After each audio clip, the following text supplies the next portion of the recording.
Okay, so here we are. We're gonna dive into this transfer case, try to get these seals replaced. This here is the kit, the part number. It is a original Toyota part gasket kit, and then it looks like Cruiser Outfitters throws a couple seals in there or something. Okay, so this is what you get: your front output seal, rear output seal, the transmission input seal, a small, what I believe to be the shaft, selector shaft seal right there, a number of O-rings, and small gaskets, as well as this big boy right here, which I'm not totally sure why or what this thing is for, but it's included. All right, so for tonight's push, bring you up to speed. Pro tip is, this here is the center diff lock. I read in a forum later that before you remove your transfer case, you should probably actuate your center diff lock, which will thereby pull this fork back and it'll lock that gear collar back over that gear as well, so you're not trying to deal with lining that up. If you don't do that and you haven't removed your transfer case from your truck, you're gonna have a real hard time trying to line this up unless you have this thing sitting upright on the ground or on the bench. It's gonna be a real trick. So I wish I would have done that, and I did not. But to bring you up to speed, so far I pulled the bolts out of here that hold on the front output, and this is going to be a pretty easy thing to get to release that bearing and seal. And then once we got that thing out here in a minute, we will commence to pulling the rear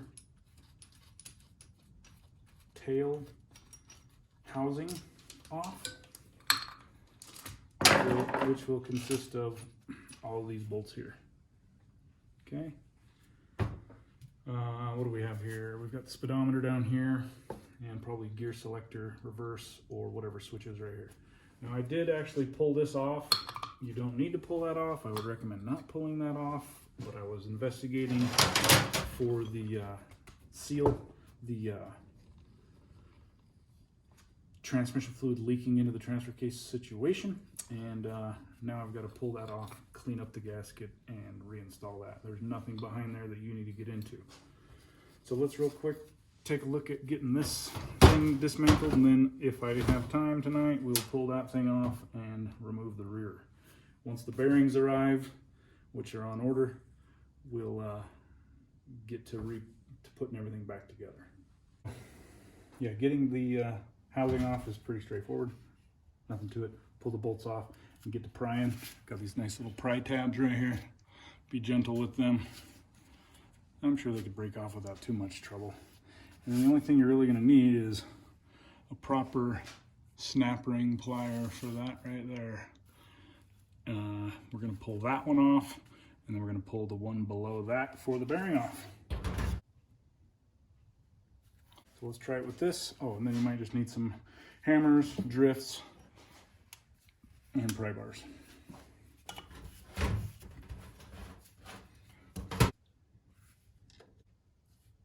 Watch your eyes. Engage your safety squeaks. Ooh, there you go. Came right off. Okay, off with the lock ring. Orientation probably isn't too critical on this one. Okay, now this little guy right here ought to just slide right up. Okay, so it's a full collared gear sprocket. Not sure what you want to call it. Bearings sound pretty decent actually, but okay, so for the time being, we are going to postpone pulling that until we get the proper puller. I tried to modify the puller that I have and it didn't work, so we are going to do some research and or go get a different puller. But in the meantime, we're going to get to work stoppage by pulling the back cover of this one off. Just got the cardboard layout here for reference. Let's get to pulling that thing off.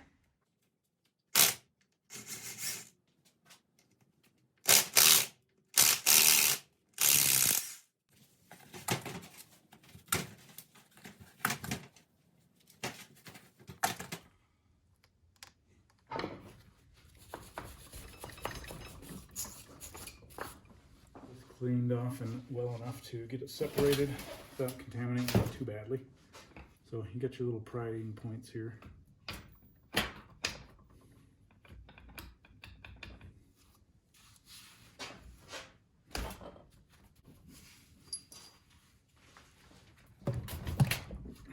It actually didn't take too much effort to get it cracked free there. So that's encouraging.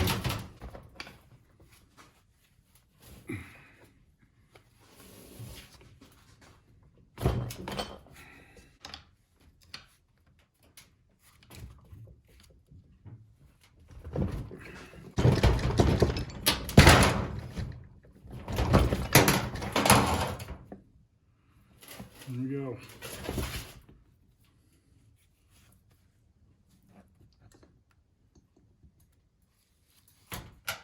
Now she comes.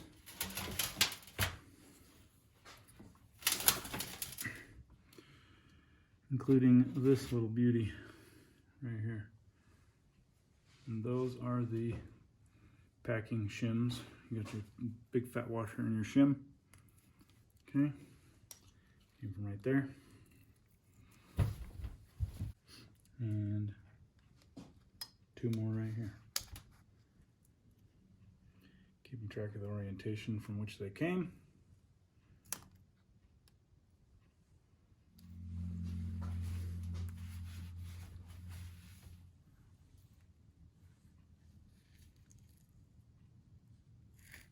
Take note of the orientation of the oil ports.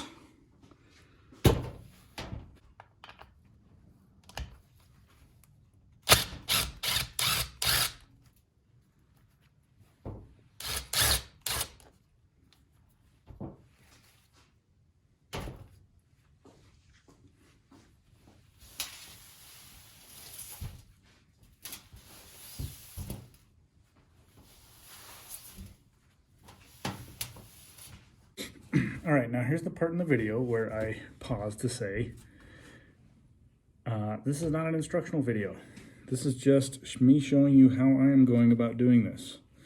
And it's an adventure, and I can't be held liable for anything that you do to your vehicle because I'm just figuring this stuff out as I go as well.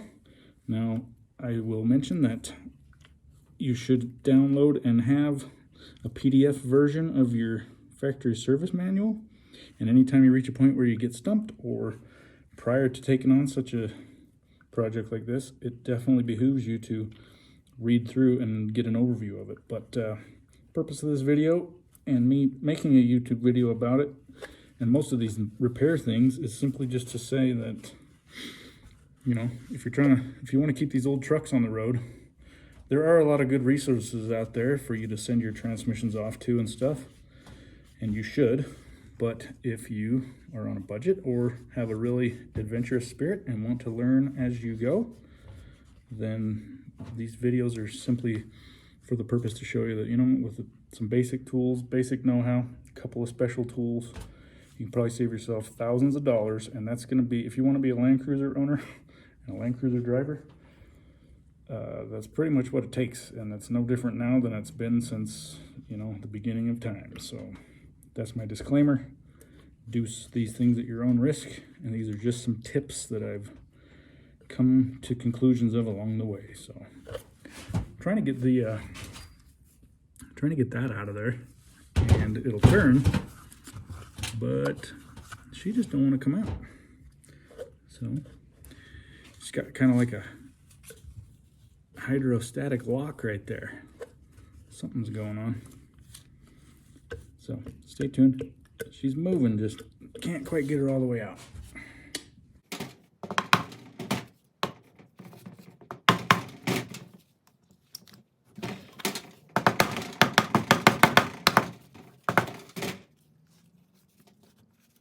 Before I was so rudely interrupted by another dead battery, yeah, this little bugger was a total trick to get out.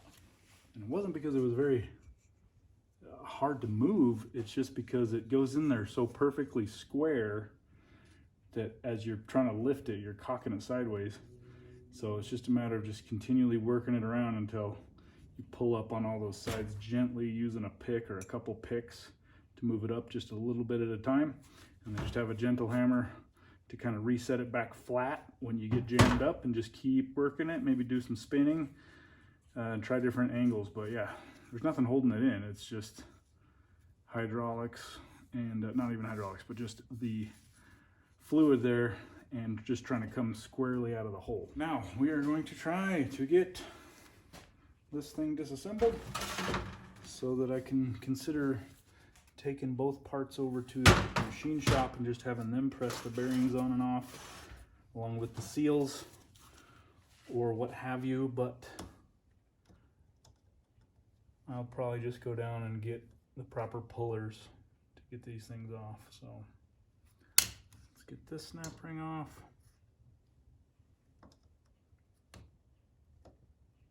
A little snap ring.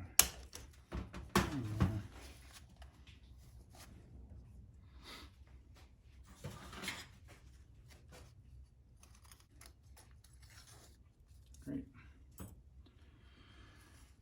Now hopefully off slides the speedometer ring. There's only one direction that can go. Teeth to the top, smooth side to the bottom. I'm going to try to take that one last C-clip out of there, and this bad boy may be able to be pressed out of that bearing, thereby leaving the bearing in the housing. Okay, that C-clip's a little bit stubborn. What we're going to do is drive it down just a touch, drive that race down just a tiny bit.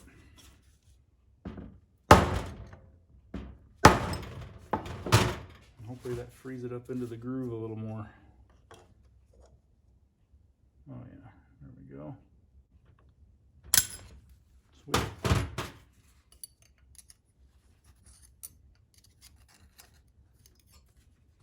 Take a look.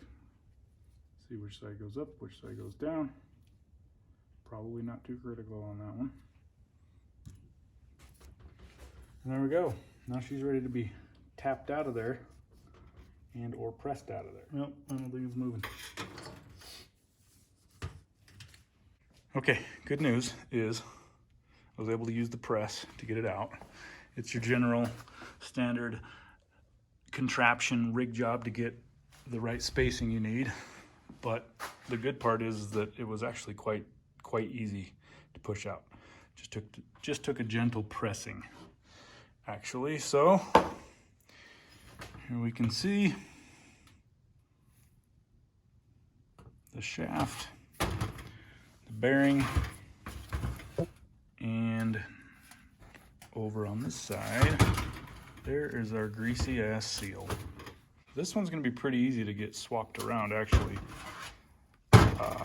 If you just have a press, you should be able to get the shaft pressed out of the bearing race.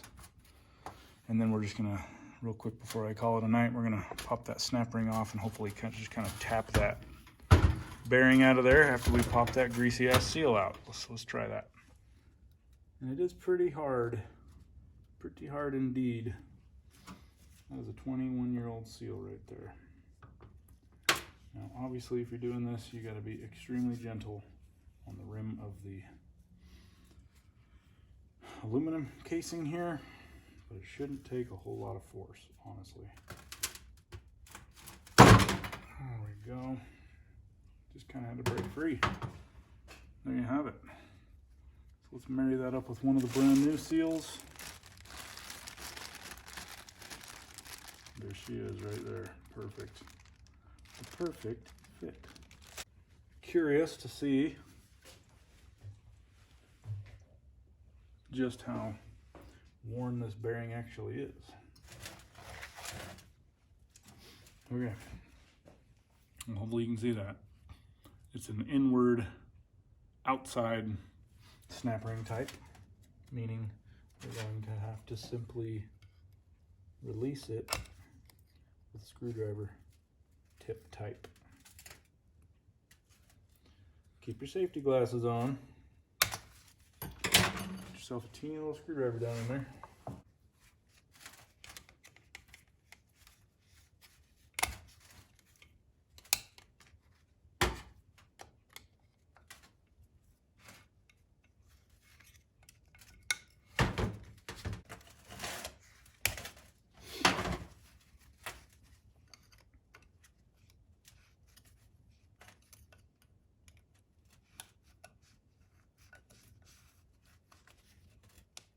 We'll tug upward. There we go.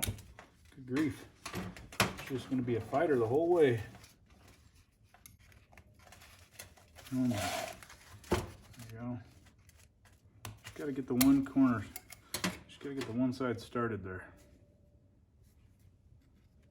Basically with a flat tip screwdriver.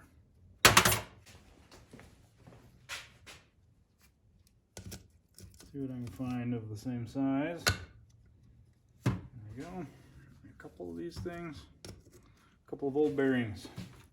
Here we go.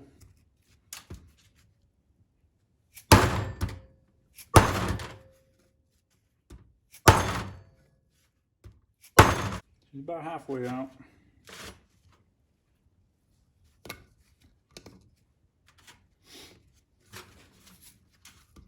There we go. Nice. This nonsense.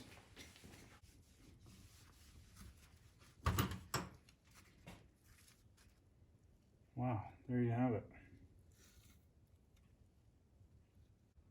Text was at the top, so you can actually read the bearing when you take the seal out. But I don't know. It's mostly just dirt in there. It's not loose. I bet it would have been fine, but while we are in here, you know we're going to change these bearings. This one was about 65 bucks. Front one was like 35 bucks. So you're about $100 into bearings, $100 into the seals. So next up, we will get this thing cleaned up, but that's a relief that just to do the rear, you don't even need to get a special puller if you can just get that shaft pressed out of that bearing.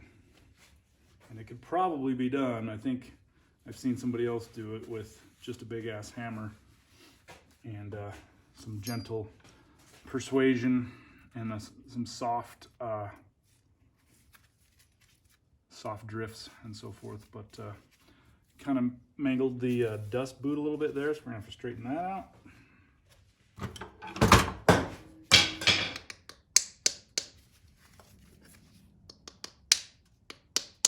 Yeah, nothing to it really. There we have it. So that's practically the teardown, besides the front output here. So I'm probably gonna have to go pick up the puller tomorrow. So stay tuned for that. Save that for the next part of the video. But after this, it's pretty much just cleanup and reassembly.